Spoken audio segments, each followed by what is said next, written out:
میں نے کچھ لوگوں کو دیکھا ہے اگر کوئی نیک کام کر لیتے ہیں نا تو پھر وہ کہتے ہیں چونکہ میں نے کیا لہذا ساری دنیا فوراً یہ کرے.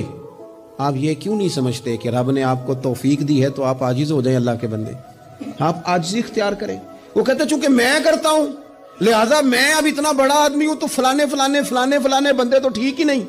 حضرت سعدی شیرازی کہتے ہیں کہ تہجد کا ٹائم تھا پرانے زمانے میں نا, لوگ مسافر اکثر رات مسجدوں میں آ کے گزارتے تھے تو کہتے ہیں مسجد میں لوگ سوئے ہوئے تھے سارے, تہجد کا ٹائم تھا, میں تہجد کی نماز پڑھ رہا تھا, میرے والد بھی ساتھ تھے, تو میں نے اپنے ابا جی سے کہا یہ دیکھو کتنے بد نصیب ہیں, نفلوں کا ٹائم ہے اور یہ سوئے ہوئے ہیں.